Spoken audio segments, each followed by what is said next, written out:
I have great pleasure of speaking to Associate Professor Monica Thielking.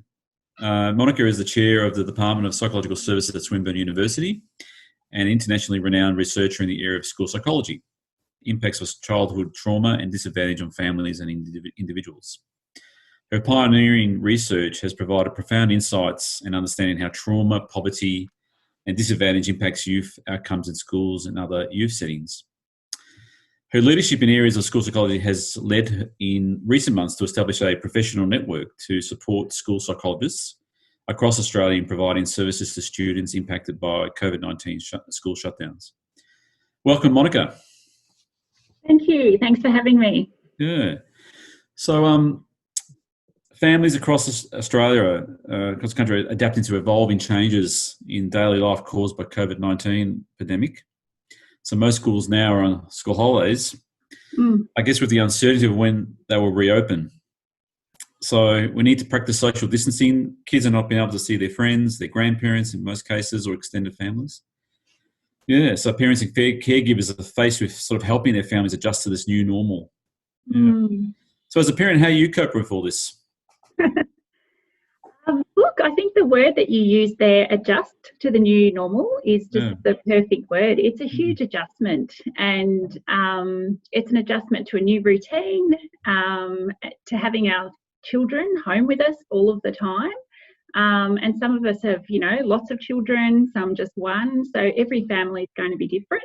How am I coping with it? I'm really trying to look at the strengths in the situation. And when I do look at the strengths, I think, wow, this is, I'm not so busy with all the travel to and from school and the pickups and the sports and those sorts of things. However, I'm connecting with my children more through this experience in that they're with me all the time. So there's a bit of a silver lining as well for me in my particular family, in having my children home with me. So does that surprise you the most? Has that surprised you the most, or is it? Yeah. Look, I think I didn't really know how it was going to be, and I didn't know how I was going to cope as a parent. That is usually, working full time, very busy, 2 kids. I've got a teenager as well as a child in primary school, and it took about a week or so to really adjust to the new routine as a family, being at home all the time together. And I'm not saying that it's always positive and always easy. However, it's an experience that we're going through together as a family, and I think in some ways that's quite special too. Yeah, I just wonder if we will look back at this period and look at those sort of opportunities that arise from such a time that we're in, and whether that's that in itself becomes a sustainable thing going forward that we need to connect with, more so. Anyway, I'm just thinking that's quite an interesting sort of observation. Yeah. I guess trying to keep kids occupied and feeling safe at the same time it can't be easy, and it's sort of an adjustment issue, isn't it? But what can you tell from the research? What advice could you give parents or guardians at this time to, one, sort of reinforce a sense maybe of control, to reassure children they're okay and that the situation will get better? It's probably one of the key challenges, isn't it? It is a challenge, and obviously, I'm a parent myself, and you observe your children coping in different ways to the pandemic. The research tells us that resilience is really important, and the facets of resilience is about being able to cope when the circumstances are challenging, and having a sense of hope as well. So I suppose as a parent, we have to think to ourselves, how can we use this experience as a growing and a learning experience for our children? And with the state of even the environment and the world who knows whether this is going to be the last pandemic, So sometimes we hear that there may be future ones. So what can we do now as parents to really model how to cope with crises in life? And that could be any type of crisis that actually changes our plans for the future and our way of life. And I think being able to model good coping strategies as a parent is really, really important during this time. So what does that look like from your perspective? Like, what if people come to you and say, I need to model that, what would that look like for a parent? So it's being aware that you've always got little ears listening at the moment. So, you're in a house together. So they're listening and their eyes, they're observing. They're observing how you react to this situation.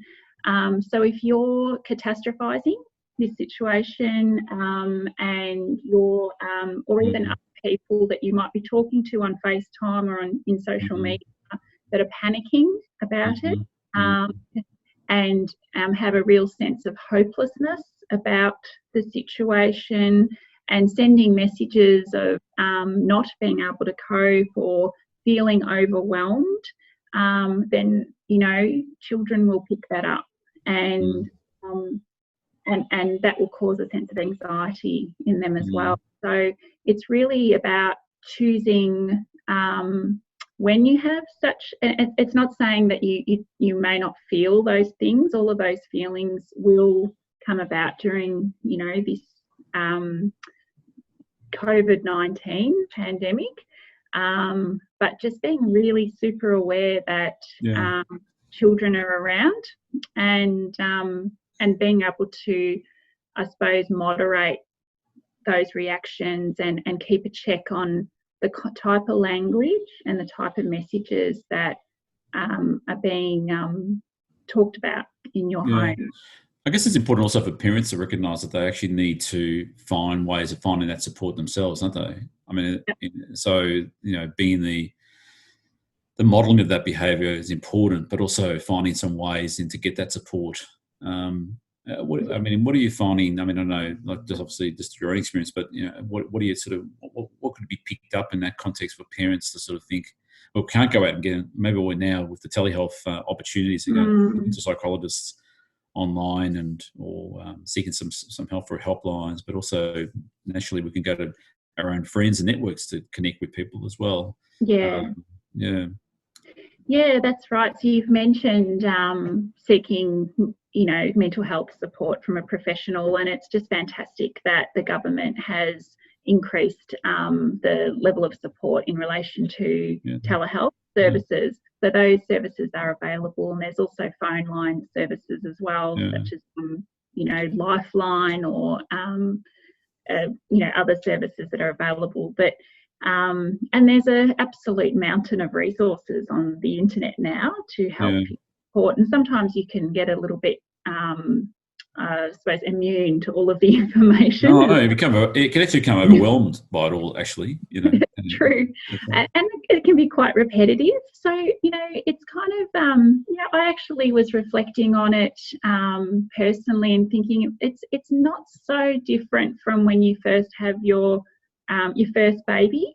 You're pregnant and you get kind of provided with a whole lot of resources, a whole lot of advice, a whole lot of books, a whole lot of people telling you what to do. And in the end, you have to really sort out, what's important to you personally, what matters, what means, what's relevant to your family and your situation, your circumstances, and then trust yourself to know how to cope and what to do. And it's kind of like, this is our opportunity to reconnect with ourselves as well as parents.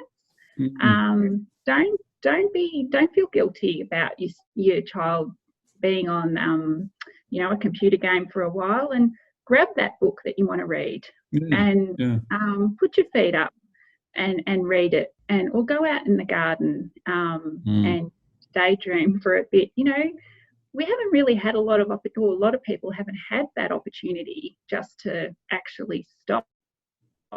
You know what? We're being forced to stop right now. And I think it's, that's that self-care that's really, really important. Actually quite interesting that you said that, because actually what comes to mind is that Paul Gilbert view about compassion-based therapy, which is we're often operating within the context of the threat and drive systems. Yeah. You know, and we're never into that self-care component really, and this component of actually sort of, you know, maybe taking the bit of the luxury of time and space to actually enjoy what you can out of this moment.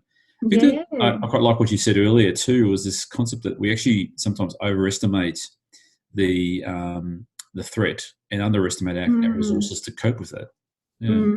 Yes.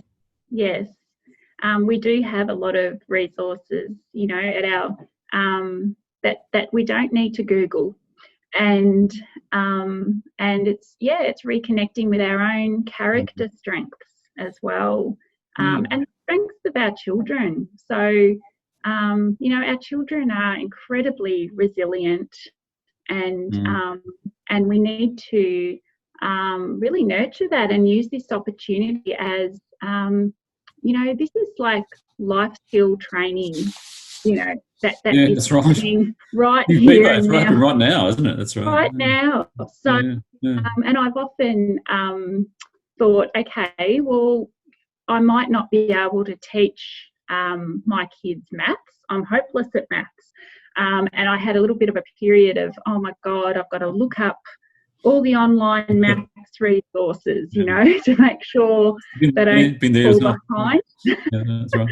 Then I thought, well, actually, what can I teach during this time? And there's all different types of education. So I taught my 13-year-old son how to use the washing machine.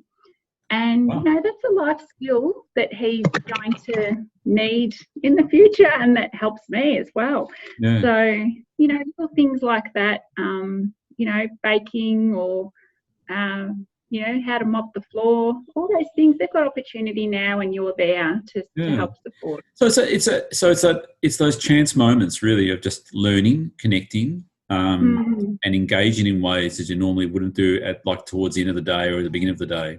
In that context, isn't it? I think that's the bit you're trying to say. That's right.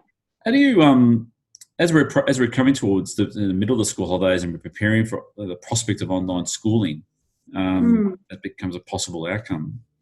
You know, how do we prepare our children and I guess parents, how to prepare ourselves really in the context of the next few weeks and beyond, thinking about that period? Yeah. You know, we've already got the skills to prepare for a change in schooling, particularly when, you know, remember when your children started primary school, so they went from kinder to primary, or your children might have gone from grade 6 to year 7. So think about what was important to make that transition possible. So it's getting them used to a new routine, having access to the right resources, and connecting with the right information to make that work. So this is another transition. It's a transition from, you know, face-to-face learning to online learning. So take that similar approach. You know, a few days before school starts, after the holidays, during the holidays, get them ready to, you know, their computer ready in the right spot. This is where you'll do your work. These are the websites you need. There's your email. This is the routine we'll take. You know, if they're a bit unsure about, you know, video meetings, etc., with their teacher, perhaps practice it together. Same as you would with practicing how to get on a bus and go to school together. Yeah, I really like that. It's very much like like the onboarding process, isn't it? Like, you know, like the schooling or work or whatever. But I quite like that idea of connecting it back to something which people have done in the past, isn't it? Yeah. And it's really recognised actually just a different context, isn't it? But it's actually that aspect of just training, getting the person adjusted to a new habit or a new process or That's right. behaviour. Yeah. and remind your children that they have been through these kind of transitions before and succeeded. So, so it's not such an unknown thing. It's the unknown that really worries children and adults as well. Yeah, I know, absolutely. And make it as familiar and normal as possible. Yeah, that's fantastic. So I know you're setting up a sort of a network around school psychologists in sort of, and because there's a real need there, isn't there, around just a profession around just how to engage with schools and school parents and students. Just one thing that comes up though quite regularly is how and what I found with my own children in some ways is staying connected to their friends. Still finding while to be in the home, but staying connected with their friends, and which is obviously a very social aspect of being in school, in a school environment, and we'll leveraging off that social network that they create. Yeah. What are your thoughts about that? Yeah, really important, because what it does, it creates continuity in their life. Yeah. So every 5 days a week they're with their friends at school, normally pre-pandemic. And then if we've got a sudden change to that, then that creates a disruption, and children, they live in the moment, so they can't kind of, and depending on the age of the child, it's difficult for them to imagine, a future that they don't know. So it's really important to keep that continuity of connection alive and well during this experience. Allow them to talk to their friends and, or FaceTime their friends, etc. So that there's that, we want this to remain as kind of normal as possible, this experience. And they can see too what how their friends are coping, and to share stories as well about the experience, because it's a shared experience for them as well. And no doubt once they go back to school when this is finished, they'll be obviously talking about their experience, which is a very unique experience for all of them, but it's also a shared community experience as well.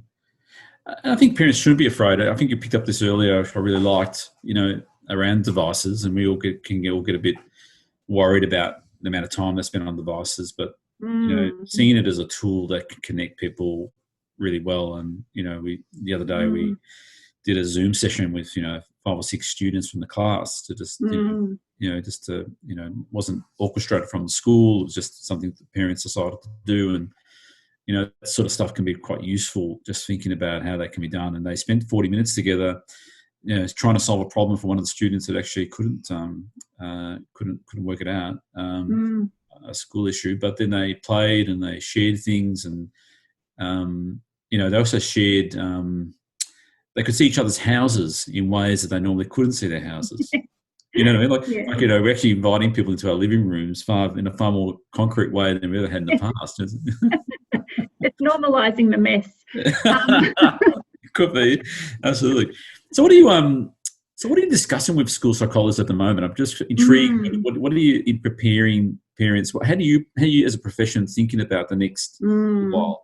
Yeah, we're having some very, very important conversations at a national level. So we've got 85 school psychologists in the group so far, and from every state and territory in Australia. And we are, and school psychologists at both very senior levels of government, right down to, the school psychologist that's just started a school after graduation. But together they're talking about the absolute dedication to ensuring students who normally receive a school psychological service continue receiving that service once the, during the school closures. And there are some students that, very much rely on this, routine of having a service provided like that. For their well-being and mental health. So we're very much talking about technologies that we can use to help support that. sharing ideas on how to connect with students who are in families where access to technology is limited as well. It may be just a telephone call that is necessary, but also how to involve parents in this. So normally children and adolescents would be seeing a school psychologist, in an office in a school without parents and family and siblings and dogs and cats around. But it's a different way of providing a service, and we very much want to involve parents in this process and ensure that they are supporting the mental health support that's provided to their child, and that they're involved in it and respect, I suppose, some of the principles that underlie this type of service, including confidentiality as well. Yeah, that's a quite important scene in terms of how you set that scene and that environment for that to occur. So what do you feel is like, what do parents and guardians need to watch out for in regards to children and or the child or children's sort of mental health? What are some of the risk factors there? Yeah, really important to just have an eye on your children's mental health, and particularly if you're already aware pre-pandemic that your child is an anxious child, or has some risk type behaviours. So I'm talking now about children or adolescents that have self-harmed or have in the past had suicidal ideation. These are the types of things we're also talking about in the group. And so for parents, it's keeping an extra eye on those young people. We know that being isolated does have its own risk factors associated with it as well. So a sense of connection and belonging and routine and support, access to support, really needs to continue for these children and young people. So the types of things that parents need to keep an eye on are things like withdrawing and or even behavioural issues that are uncharacteristic. And really keeping connected with your child and adolescent in relation to what's going on in their social world.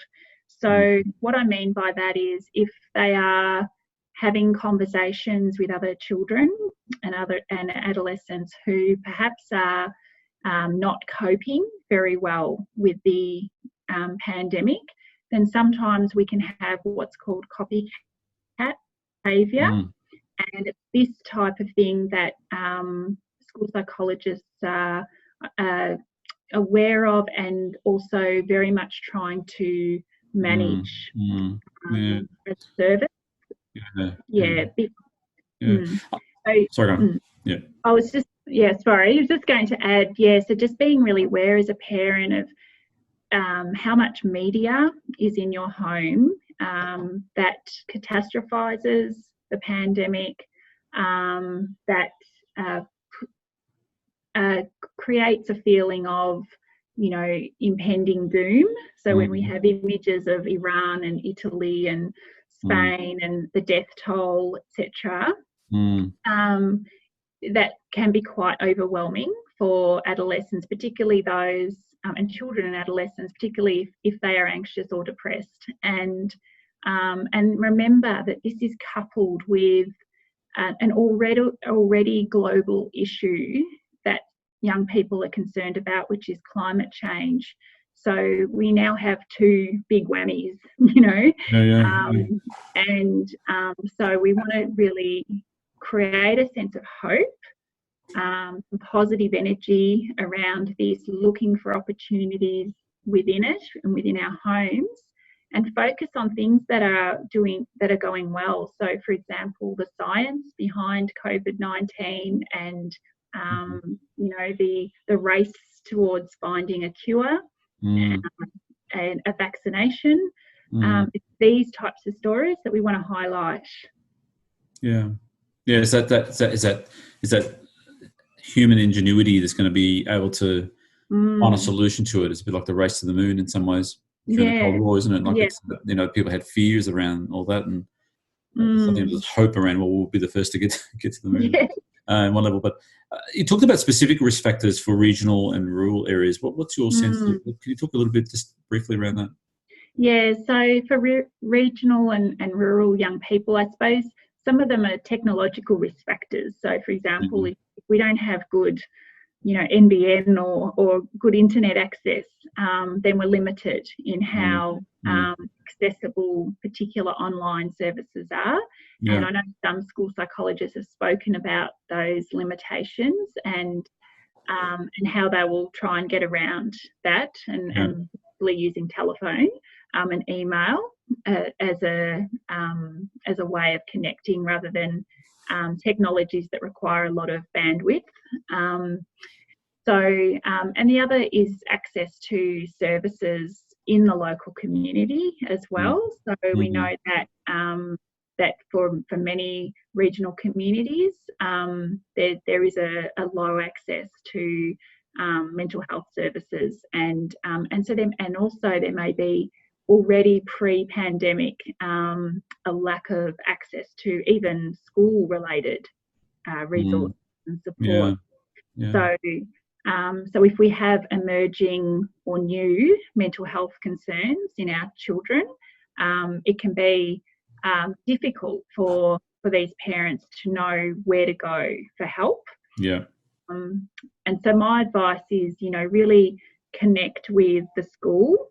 The communication is really important. So you don't have to cope on your own. And in fact, it's better to reach out for help and discuss with a trusted friend, your partner, the school around what about understanding particular warning signs that you might see in your child or young person, or how to get some support in place. Yeah. And it's really important in that context not to be afraid to talk about them, and not be afraid to raise those issues, particularly around if there's any suicidal ideation or intent to kill oneself. I mean, it's often that situation is really quite clearly the opportunity there to talk about it, not to just think, that they might be going through that. I'm not going to raise it with them because I fear that if I do raise it to them, they're going to do something or terrible about themselves. Yeah. That's right. Yeah. Look, the last question. Look, we're setting up this online channel to connect to regional and rural communities. And so what sort of, what type of material and content will there be to help parents, do you think, if, and students and teachers and other school staff to manage through this time that I think they'll need on this channel? I mentioned before about the mountain of resources that are out there, and it can be really hard to work out which ones are the ones that are suitable to you. And this channel will allow parents to go to that one place to find good quality evidence-based information in an accessible way, and on a range of topics around coping as a family and thriving as a family. So it's not just about coping, it's actually thriving during this time and learning and growing from it. This channel provides that opportunity to connect with that information and connect with each other. That's great, Monica. Well, thank you for your time today. It's a great pleasure to talk through some of these issues, and I know it's a very difficult time, but I think you've given us a sense of hope as well, how we might approach such a difficult time for families in terms of, and children around being isolated at home, stuck at home. But there's also an opportunity as well around that. So thank you very much for your time. You're welcome. Thank you. Okay, take care.